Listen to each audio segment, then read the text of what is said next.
നമസ്കാരം. ആസാദി വാർത്തയുടെ നൈറ്റ് എഡിഷനിലേക്ക് സ്വാഗതം. നോക്കാം ഇന്നത്തെ പ്രധാനപ്പെട്ട വിശേഷങ്ങൾ. കോൺഗ്രസ് നേതാവ് രാഹുൽ മാങ്കൂട്ടത്തിൽ ജയിലിൽ. ക്വാണ്ടം സയൻസ് പൂച്ച. കണ്ണൂരിൽ സയൻസ് ആഘോഷങ്ങൾക്ക് നാളെ കൃഷ്ണമോഹൻ ഗവൺമെന്റ് വനിതാ കോളേജിൽ തുടക്കം. ദേഹമാസകലം വിവിധ വർണ്ണപ്പൊടികൾ, ആയിരങ്ങളുടെ അകമ്പടി. ചരിത്രപ്രസിദ്ധമായ പേട്ടൻ തുള്ളൽ നടന്നു. രാഹുൽ MLA സ്ഥാനത്ത് തുടരുന്നതോ തെറ്റായ സന്ദേശം. നിയമോപദേശം തേടുമെന്ന് സ്പീക്കർ. കണ്ഠരര് രാജീവ് ആശുപത്രി വിട്ടു, വീണ്ടും ജയിലിലേക്ക് മാറ്റി. വിശദമായ വാർത്തകളിലേക്ക് പോകാം.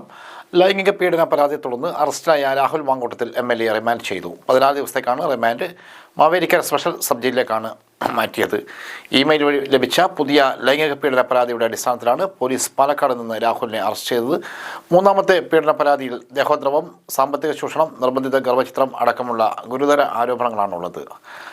ആദ്യ കൂടിക്കാഴ്ച തന്നെ രാഹുൽ അതിക്രൂരമായി ബലാത്സംഗം ചെയ്തുവെന്നും സാമ്പത്തികമായി ചൂഷണം ചെയ്തുവെന്നും അതിജീവിത മൊഴിയിൽ പറയുന്നു.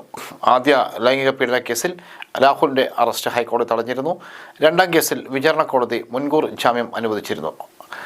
ആദ്യ കേസിലേതിന് സമാനമായ രീതിയിൽ ഈ കേസിലും കൂട്ടി വേണമെന്ന് രാഹുൽ യുവതിയോട് ആവശ്യപ്പെട്ടിരുന്നു. ഓവുലേഷൻ സമയമാണെന്ന് പറഞ്ഞിട്ടും കുഞ്ഞ് ഉണ്ടാകട്ടെ എന്ന് പറഞ്ഞ് രാഹുൽ ലൈംഗിക ബന്ധത്തിൽ ഏർപ്പെടുകയായിരുന്നു. മുഖത്തും ശരീരത്തിലും അടിക്കുകയും ദേഹത്ത് മുറിവുകൾ ഉണ്ടാക്കുകയും ചെയ്തു. ഈ കൂടിക്കാഴ്ചയ്ക്ക് ശേഷം രാഹുൽ കാണണമെന്ന് ആവശ്യപ്പെട്ടുവെങ്കിലും താൻ പോയില്ലെന്ന് യുവതി പറയുന്നുണ്ട്. വിവാഹം കഴിക്കാമെന്ന വ്യാജേനയാണ് താനുമായി ബന്ധത്തിലായതെന്നും ഒരു കുഞ്ഞുണ്ടായാൽ വിവാഹം വളരെ വേഗത്തിൽ നടക്കുമെന്ന് പറഞ്ഞ് വിശ്വസിപ്പിച്ചെന്നും പരാതിക്കാരി പറയുന്നു. നേരിൽ കാണാൻ ഹോട്ടലിലേക്ക് വിളിച്ചു വരുത്തി ഹോട്ടലിൻ്റെ പേര് നിർദ്ദേശിച്ച് റൂം ബുക്ക് ചെയ്യാൻ യുവതിയോട് ആവശ്യപ്പെട്ടു.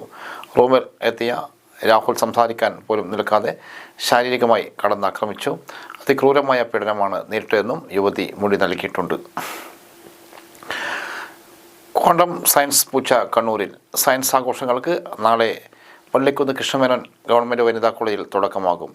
ഒരു നൂറ്റാണ്ട് കൊണ്ട് ലോകത്തെയും പ്രപഞ്ച വിജ്ഞാനത്തെയും മാറ്റിമറിച്ച ക്വാണ്ടം സയൻസ് വിദ്യാർത്ഥികളെയും ജനങ്ങളെയും പരിചയപ്പെടുത്താൻ സംസ്ഥാനത്തുടനീളം നടക്കുന്ന ക്വാണ്ടം സെഞ്ചുറി സയൻസ് എക്സിബിഷനാണ് ജനുവരി 12 മുതൽ 17 വരെ കണ്ണൂർ ഗവൺമെൻറ് വനിതാ കോളേജിൽ നടക്കുന്നത്.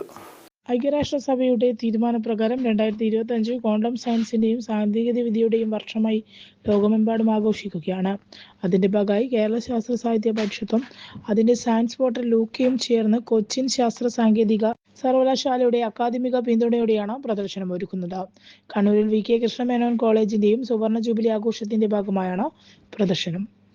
ഇതിനകം 5 ജില്ലകളിലായി 50,000 പേർ ഈ പ്രദർശനം കണ്ടു കഴിഞ്ഞു. 100-ൽ പരം രാജ്യങ്ങളിൽ നടക്കുന്ന ക്വാണ്ടം ശതാബ്ദി ആഘോഷങ്ങളിൽ കാലദൈർഘ്യവും ജനപങ്കാളിത്തവും കൊണ്ട് ഏറ്റവും ബൃഹത്തായ പരിപാടിയാണ് കേരള ശാസ്ത്ര സാഹിത്യ പരിഷത്തിന്റെ നേതൃത്വത്തിൽ നടക്കുന്നത്. യുനെസ്കോയുടെ പ്രത്യേക അഭിനന്ദനങ്ങൾ പ്രശംസയും സ്വീകരിച്ചുകൊണ്ടാണ് ക്വാൺ പൂച്ച പ്രദർശനം കണ്ണൂരിലെത്തുന്നത്. എക്സിബിഷൻ കാണുന്നതിനുള്ള സ്കൂൾ കോളേജ് രജിസ്ട്രേഷൻ അവസാനിപ്പിച്ചു.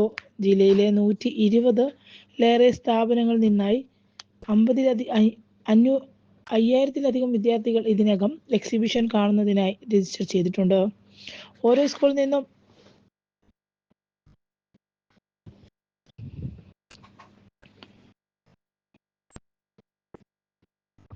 100 വരെ വിദ്യാർത്ഥികൾക്കും സൗകര്യമൊരുക്കിയിട്ടുണ്ടാവും.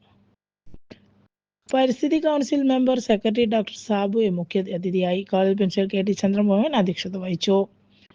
കോളേജിലെ പ്രഭാഷണ കവാടങ്ങളിൽ വിദ്യാർത്ഥികൾ സയൻസ് ചിത്രങ്ങൾ ഇതിനകം ചിത്രീകരിച്ചു കൊണ്ടിരിക്കുകയാണ്. വിദ്യാർത്ഥികളായ അഭിരാമി, ദൃശ്യ, അമൃത, ആര്യനന്ദ, M ആരതി, V തുടങ്ങിയവർ കലാകാരന്മാരോടൊപ്പം അണിചേർന്നു.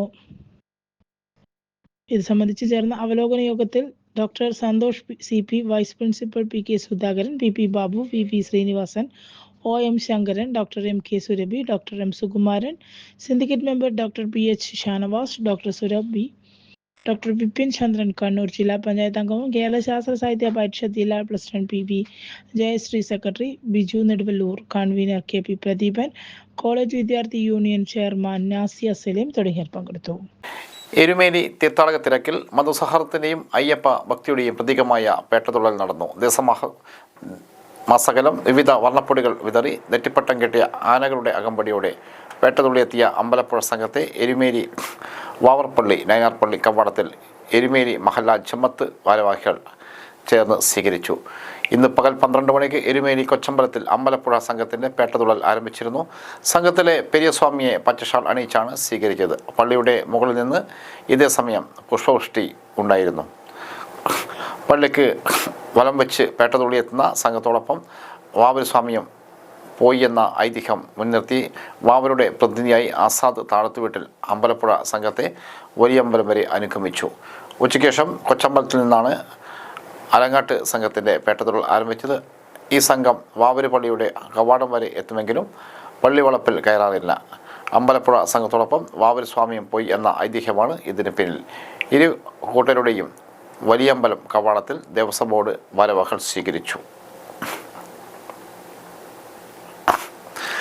അന്താരാഷ്ട്ര കേരള പഠന കോൺഗ്രസ് രജിസ്ട്രേഷൻ ആരംഭിച്ചു. AKG പഠന ഗവേഷണ കേന്ദ്രത്തിൻ്റെ ആഭിമുഖ്യത്തിൽ ഫെബ്രുവരി 21, 22 തീയതികളിൽ തിരുവനന്തപുരത്ത് നടക്കുന്ന അന്താരാഷ്ട്ര കേരള പഠന കോൺഗ്രസിൻ്റെ പങ്കെടുക്കുന്നതിനുള്ള രജിസ്ട്രേഷൻ ആരംഭിച്ചു. വെബ്സൈറ്റിൽ ഓൺലൈനാണ് രജിസ്റ്റർ ചെയ്യേണ്ടത്. വ്യക്തികൾക്കും സ്ഥാപനങ്ങൾക്കും പ്രസ്ഥാനങ്ങൾക്കും രജിസ്റ്റർ ചെയ്യാൻ സംവിധാനമുണ്ട്. പഠന കോൺഗ്രസ് സംബന്ധിച്ച് എല്ലാ വിവരങ്ങളും വെബ്സൈറ്റിൽ ലഭ്യമാണ്. കേരള വികസനവുമായി ബന്ധപ്പെട്ട് വിവിധ വിഷയങ്ങളിൽ അക്കാദമിക വിദഗ്ധരും സാമൂഹ്യ രാഷ്ട്രീയ പ്രവർത്തകരും വിദ്യാർത്ഥികളും പൊതുജനങ്ങളുമടക്കം 2500 പേർ പങ്കെടുക്കുന്ന 50ഓളം സെമിനാറുകളുണ്ടാകും. ഒരേ സമയം 20 വേദികളായി നടക്കുന്ന ചർച്ചകളിൽ 200ഓളം പ്രബന്ധങ്ങൾ അവതരിപ്പിക്കും. AKG hall, university college, saint Joseph school, Hasan Marakkar hall, Ayyankali hall എന്നിവ പഠന കോൺഗ്രസിൻ്റെ വേദിയാകും.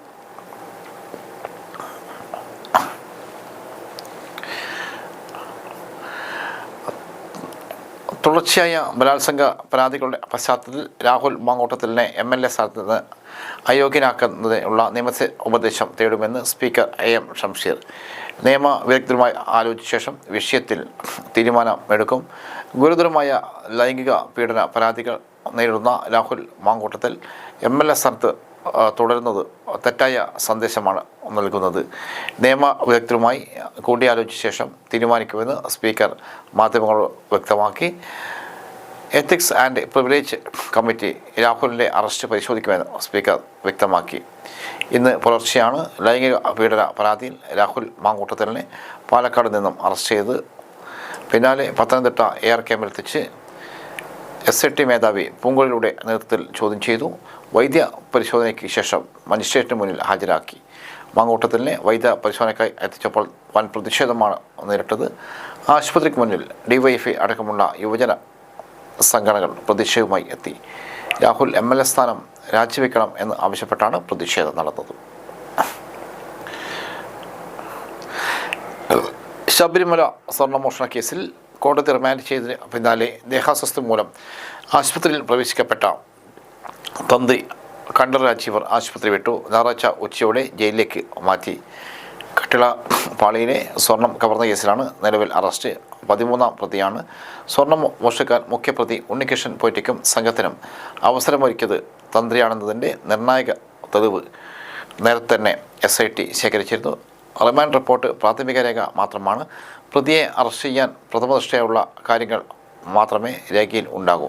പ്രതിക്കെതിരെ മൊഴികളും ശേഖരിച്ച തെളിവുകളും മുഴുവൻ റിമാൻഡ് റിപ്പോർട്ടിൽ ഉൾപ്പെടുത്തിയാൽ തെളിവുകൾ നശിപ്പിക്കാനും അന്വേഷണത്തെ വഴിതെറ്റിക്കാനും സഹായിക്കും. പ്രത്യേകിച്ചും ഉന്നത സ്ഥാനത്തിരിക്കുന്ന ആളുകളാകുമ്പോൾ ഇവ അതീവ രഹസ്യമായി കൈകാര്യം ചെയ്യാനാകും. ട്രെയിൻ അപകടം. ട്രാക്കിലേക്കുള്ള വാഹനങ്ങളുടെ അനധികൃത പ്രവേശനം തടയാൻ നടപടിക്കൊരുങ്ങി റെയിൽവേ. റെയിൽവേ ട്രാക്കുകളിലേക്കും പരിസരത്തേക്കുമുള്ള വാഹനങ്ങളുടെ അനധികൃത പ്രവേശനം തടയാൻ നടപടിക്കൊരുങ്ങി റെയിൽവേ സുരക്ഷാ സേന.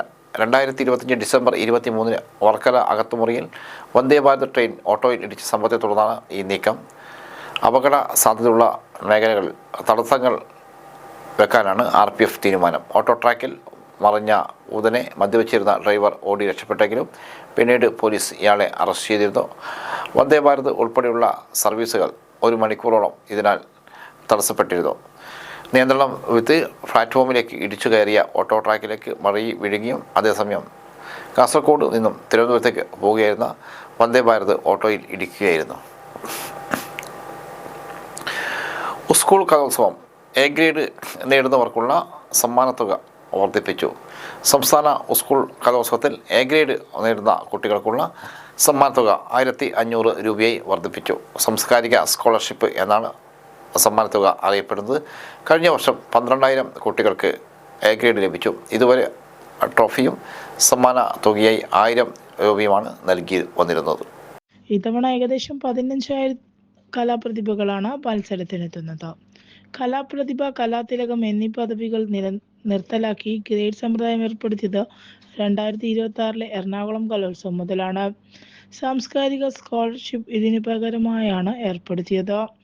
ഓരോ ജില്ലയുടെയും എ ഗ്രേഡ് കിട്ടിയ കുട്ടികളുടെ ബാങ്ക് അക്കൗണ്ട് അടക്കമുള്ള വിവരങ്ങൾ ടീം മാനേജർമാർ അതത് സമയത്ത് സമർപ്പിക്കണം. തുക DD-മാർക്ക് കൈമാറി അവിടെ നിന്നും ബാങ്ക് അക്കൗണ്ടുകളിലേക്ക് വരവ് വെക്കുന്നതാണ് പതിവ്. ഏഷ്യയിലെ തന്നെ ഏറ്റവും വലിയ കൗമാരമേളയുടെ 64ാമത് എഡിഷനാണ് ഇത്തവണ അരങ്ങേറുന്നത്. ജനുവരി 14 മുതൽ 18 വരെ തൃശ്ശൂരിലാണ് കലോത്സവം. തേക്കിൻകാട് മൈതാനി ഉൾപ്പെടെ 25 വേദികളിലായി കലാപുരം പൊടിപൊടിക്കും. 5 ദിവസങ്ങളായി 239 ഇനങ്ങളിലാണ് മത്സരം നടക്കുന്നത്. ഓരോ വർഷവും കുട്ടികളുടെ താല്പര്യവും ആവേശവും വർദ്ധിക്കുകയാണ്. 2006 എറണാകുളത്ത് നടന്ന മേളയിൽ 5000 കുട്ടികളാണ് മത്സരങ്ങളിൽ പങ്കെടുത്തിരുന്നത്. അന്ന് 4000 പേർ എ ഗ്രേഡിനും സ്കോളർഷിപ്പിനും അർഹരായി. പിന്നീടുള്ള വർഷങ്ങളിൽ കലോത്സവ ഇനങ്ങളുടെയും പങ്കെടുക്കുന്ന കുട്ടികളുടെയും എ ഗ്രേഡ് നേടുന്നവരുടെയും എണ്ണം കൂടി വന്നു. തിരക്കായാലും ഡിജിറ്റൽ കുട്ടികൾക്കുള്ള താമസ സൗകര്യം അറിയാൻ ഇത്തവണ ഡിജിറ്റൽ സൗകര്യം ഏർപ്പെടുത്തിയിട്ടുണ്ട്. ഒറ്റ ക്ലിക്കിൽ താമസത്തിന് അനുവദിച്ച സ്ഥലവും അവിടേക്കുള്ള റൂട്ട് മാപ്പും ലഭിക്കും. QR കോഡ് സ്കാൻ ചെയ്ത് അറിയാം. ആൺകുട്ടികൾക്കും പെൺകുട്ടികൾക്കും 10 സ്കൂളുകൾ വീതമാണ് അനുവദിച്ചിട്ടുള്ളത്. 5 സ്കൂളുകൾ റിസർവ് പട്ടികയിലും ഉൾപ്പെടുന്നുണ്ട്. കുടിവെള്ളം, ചുക്കുകാപ്പി തുടങ്ങിയവയും വിദ്യാർത്ഥികളെ കൈയൊരുക്കും. NSS, SPC വളണ്ടിയർമാരുടെ നിരന്തര സേവനം ലഭ്യമാവും. ഉത്തരവാദിത്ത കലോത്സവം ഇതോടൊപ്പം പ്ലാസ്റ്റിക് നിയന്ത്രണവും കർശനമാക്കിയിട്ടുണ്ട്. ഇത്തരം വസ്തുക്കൾ കൊണ്ട് വരുന്നവരിൽ നിന്നും 10 രൂപ ഈടാക്കി സ്റ്റിക്കർ പതിച്ച് നൽകും. തിരികെ പോകുമ്പോൾ ഹാജരാക്കി തുക തിരിച്ചു വാങ്ങിക്കണം. ഗ്രീൻ പ്രോട്ടോകോൾ പാലിച്ചാണ് പരിസ്ഥിതിക്ക് ദോഷം വരാത്ത ക്രമീകരണങ്ങൾ. ഉത്തരവാദിത്ത കലോത്സവം എന്ന വിശേഷണം അർത്ഥമാക്കുന്നത് നടപടിക്രമങ്ങൾ. KSRTC bus stand, railway station എന്നിവിടങ്ങളിൽ ഹെൽപ്പ് ഡെസ്ക് ഉൾപ്പെടുത്തിയിട്ടുണ്ട്.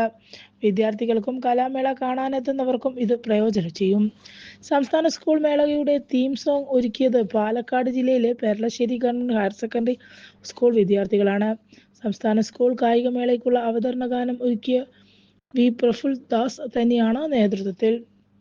പൊതുവിദ്യാഭ്യാസ വകുപ്പും സംസ്ഥാന തലത്തിൽ സ്കൂൾ വിദ്യാർത്ഥികൾക്കായി നടത്തിയ മത്സരത്തിൽ നിന്നാണ് പൊറ്റശ്ശേരി സ്കൂളിലെ വിദ്യാർത്ഥികളുടെ പാട്ട് അവതരണ ഗാനമായി തിരഞ്ഞെടുത്തത്.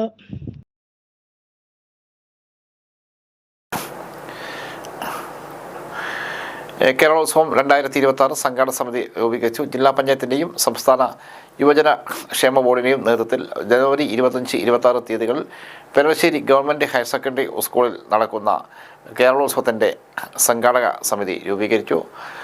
പെരളശ്ശേരി ഗവൺമെൻറ് ഹയർ സെക്കൻഡറി സ്കൂളിൽ നടന്ന സംഘാടന സമിതി രൂപീകരണ യോഗം ജില്ലാ പഞ്ചായത്ത് പ്രസിഡന്റ് അഡ്വക്കേറ്റ് ബിനോയ് കുര്യൻ ഉദ്ഘാടനം ചെയ്തു. പെരളശ്ശേരി ഗ്രാമപഞ്ചായത്ത് പ്രസിഡന്റ് T. സുനീഷ് അധ്യക്ഷനായി. യുവജന ക്ഷേമ board vice chairman VK Sanoj മുഖ്യ അതിഥിയെ, ജില്ലാ programme officer K. Praseeda panel അവതരണവും പദ്ധതി വിശദീകരണവും നടത്തി. ജില്ലാ പഞ്ചായത്ത് പ്രസിഡന്റ് അഡ്വക്കേറ്റ് ബിനോയ് കുര്യൻ ചെയർമാനായും ജില്ലാ panchayat vice president T. Shabina, യുവജനക്ഷേമ board vice chairman VK Sanoj എന്നിവർ വൈസ് ചെയർമാൻമാരും യോഗം തിരഞ്ഞെടുത്തു. ഇതോടൊപ്പം programme, food, finance, publicity, trophy and certificate, green protocol, volunteer, souvenir കമ്മിറ്റികളും രൂപീകരിച്ചു. സംസ്ഥാന കേരളോത്സവം ഫെബ്രുവരിയിൽ ആലപ്പുഴയിൽ നടക്കും. ജില്ലാ panchayat vice president T. Shabna, Edakkad block panchayat president KV Viju, Kadambur grama panchayat president K. Gireeshan, Edakkad block panchayat vice president E. Bindu, Muzhakkalamad grama panchayat president PM Athul, Chembilode panchayat president Shaija, Dharmadam panchayat president Geethama, PK Preman എന്നിവർ പങ്കെടുത്തു.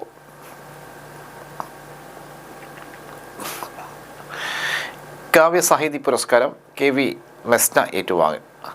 മലയാള കാവ്യസാഹിതി കവിതാ പുരസ്കാരം കണ്ണൂർ സ്വദേശിനി കെ വി മെസ്ന കേന്ദ്രമന്ത്രി ജോർജ് കുര്യനിൽ നിന്നും സ്വീകരിച്ചു.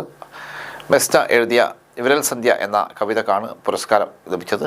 കോട്ടയം CSI ട്രസ്റ്റ് സെൻറ്ററിൽ നടന്ന മലയാള കലാസാഹിതി സംസ്ഥാന സമ്മേളനത്തിൽ സംസ്ഥാന പ്രസിഡന്റ് കാവാലൻ അനിൽ അധ്യക്ഷത വഹിച്ചു. തിരുവഞ്ചൂർ രാധാകൃഷ്ണൻ MLA മുഖ്യ ഭാഷണം നടത്തി. സിനിമാ താരം നസീർ സംക്രാന്തി, മാതങ്കി സത്യമൂർത്തി, ഡോക്ടർ ട്രീസ കേക്സ് സംസാരിച്ചു. സുഷമ ശിവരാമൻ സ്വാഗതവും ബിന്ദു ദിലീപ് രാജ് നന്ദിയും പറഞ്ഞു.